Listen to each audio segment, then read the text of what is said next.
इस चैप्टर के अंदर हम लोगों का एक लास्ट टॉपिक बच रहा था। टॉपिक का नाम था impact of globalisation on agriculture.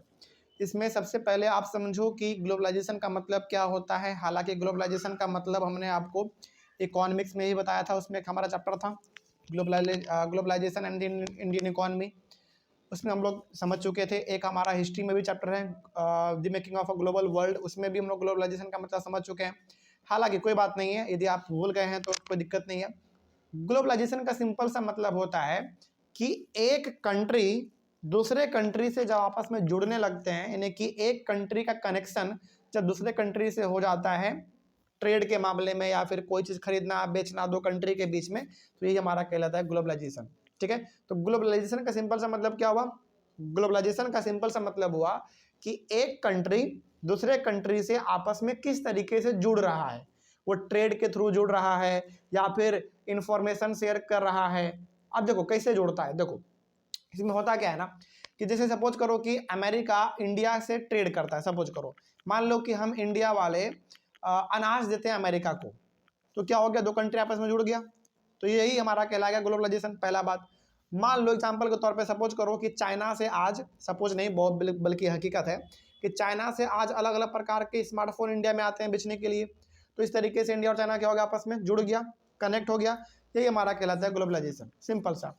तो जब एक कंट्री दूसरे कंट्री से जुड़ रहे हैं, आपस में मिल रहे हैं, तो इनका असर एग्रीकल्चर पे क्या देखने को मिला, वही हम लोग इसमें बात करने वाले हैं। इसमें लिखा हुआ सबसे पहले वाले पॉइंट में कि in the 19th century when European traders came to India, Indian spices were exported to different countries of the world। देखो जब हमारे इंडिया में अंग्रेजों का कंट्रोल था, यानी कि जब यहाँ पे अंग्रेज अपना शासन चला रहे थे, तो वो लोग भारी मात्रा में इंडिया के मसालों को लेते थे और बाकी बाहर बाहर के मार्केट में जाके बेचते थे। यानी कि सिंपल देखो, हमारे इंडिया का ना मसाला उस समय पे भी फेमस था और आज भी बहुत ही फेमस है। तो वो लोग हमारे इंडिया के अलग अलग प्रकार के मसाले को खरीदते थे कम दाम में, और अलग अलग दुनिया के मार्केट में जाके महंगे दामों में उसी मसाले को वो लोग बेचते थे, तो उनको अच्छा खासा प्रॉफिट भी होता था। ठीक है, आगे बढ़ते हैं। Farmers of south India were encouraged by the European traders to grow spices. अब उनको मसाला हमारे इंडिया का इतना पसंद आ गया था, इतना पसंद आ गया था कि हमारे साउथ इंडिया के लोगों को वो लोग इंस्पायर करते थे, इनकरेज करते थे कि तुम मसाले का खेती करो, मसाले की खेती करना और वो मसाला सारा हमको दे देना, और वही मसाला हम जाके दूसरे कंट्री में जाके बेचेंगे तो प्रॉफिट कमाएंगे। सिंपल सा कहने का मतलब ये है कि अंग्रेजों को हमारे भारत का मसाला बहुत ही ज़्यादा पसंद आ चुका था, जिसके वजह से वो हमारे इंडियन फार्मर को इनकरेज करता था, यानी कि पैसा देता था कि ये लो पैसा, जो खेती में पैसा लगेगा पैसा लो, बस तुमको उगाना क्या है? तुमको बस उगाना है मसाला, और मसाला उगा के तुम सारा मसाला हमको दे देना, और वही मसाला हम जाके वर्ल्ड वाइड मार्केट में जाके बेचेंगे, प्रॉफिट कमाएंगे। इस तरीके से वो लोग उस समय पर ट्रेड करते थे। आगे बढ़ते हैं। During the British period cotton was exported to Britain as a raw material for their textile industry. अब मसाला के बाद जो सबसे ज़्यादा हम लोग एक्सपोर्ट करते थे वो था हमारा कॉटन। इंडिया का कॉटन भी बहुत ही फेमस था, यानी कि इंडिया का कॉटन, जो हम लोग कॉटन का प्रोडक्शन करते थे, खेती करते थे, वो भी पूरी दुनिया में फेमस था। इतना फेमस था कि अंग्रेज उसका दीवाना था। मतलब कि उनको यदि कपड़ा जो है कॉटन का, मतलब सिंपली ये कह सकते हैं कि अंग्रेजों को कॉटन का कपड़ा बना हुआ बहुत ही पसंद आता था, अच्छा लगता था उनको।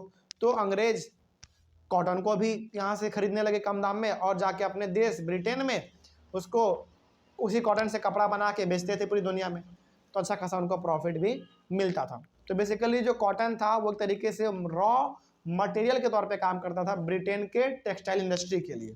ठीक है, तो वहाँ पे बड़े बड़े इंडस्ट्री चलते थे, कपड़े बनते थे वहाँ पे, तो उसमें जो कॉटन चाहिए था वो कॉटन कहाँ से लेता था? ये लोग इंडिया से लेता था। ठीक है, आगे। Cotton textile industry in Manchester and Liverpool flourish due to the availability of good quality cotton from India. अब ये मैनचेस्टर और लिवरपूल, ये हमारा यूरोप के अंदर पड़ता है जगह।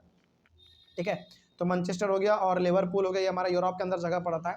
ये इतना फेमस जगह है कपड़े के प्रोडक्शन के लिए, मतलब बहुत ज़्यादा फेमस है, और वहाँ पे हमारा कपड़ा बनता था अंग्रेज़ों का। लेकिन कपड़ों के लिए जो रॉ मटेरियल चाहिए, जो कॉटन चाहिए, वो कहाँ से जाता था? इंडिया से जाता था। तो इंडिया का कॉटन, वो भी गुड क्वालिटी वाला, इतना ज़्यादा मैनचेस्टर में चला गया, लिवरपूल में चला गया, कि वहाँ का मार्केट पूरी तरीके से इंडियन कॉटन से भर चुका था। मतलब कि देश उनका है लेकिन कॉटन किसका है? हमारा, ठीक है, कॉटन हमारा होता था। तो पूरी तरीके से मैनचेस्टर और लिवरपूल का जो मार्केट था वो पूरा का पूरा फ्लरिश हो गया था, मतलब पूरा भर गया था इंडिया के गुड क्वालिटी वाले कॉटन से जो कि वहाँ पे बनते थे। आगे बढ़ते हैं। The Champaran movement was started in 1917 in Bihar because farmers of Champaran were forced to grow indigo on their land. अब देखो, पहला पसंद क्या है अंग्रेजों को? पहला पसंद आया, पहला क्या था पसंद जो आया उनको? अभी तुरंत हम लोगों ने पढ़ा।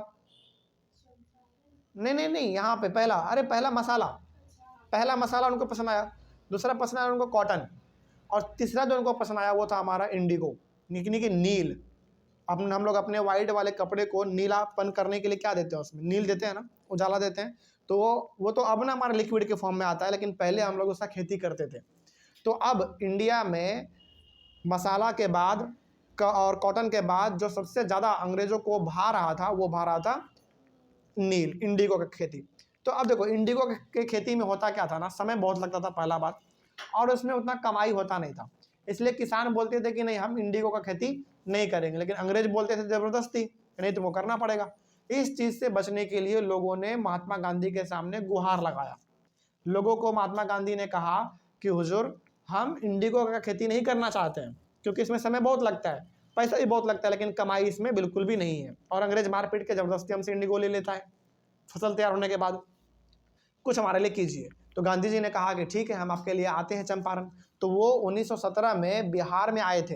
याद रखिएगा, ये हमारे लिए बहुत ही मतलब खुशी की बात है कि एक समय गांधी जी बिहार में चंपारण आए थे। क्यों आए थे चंपारण? उस किसान से मिलने के लिए, उनका समस्या दूर करने के लिए, जो कि जबरदस्ती खेती कराया जा रहा था उनसे। उनका करने का मन नहीं था, उनको जबरदस्ती अंग्रेज मार पीट के खेती करवाते थे कि हाँ, नील का खेती तुम करो। तो उनके समस्या को दूर करने के लिए, अंग्रेजों से छुटकारा पाने के लिए महात्मा गांधी एक बार हमारे बिहार यानी कि चंपारण में आए थे। बिहार के अंदर जो चंपारण जिला है वहाँ पे वो आए थे एक बार, ठीक है।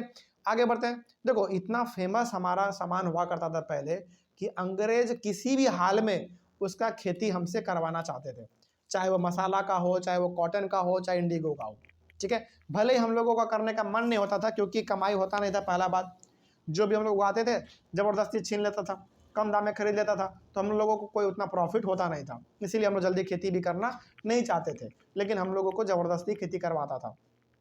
आगे बढ़ते हैं। They were enable to grow food grains to sustain their families.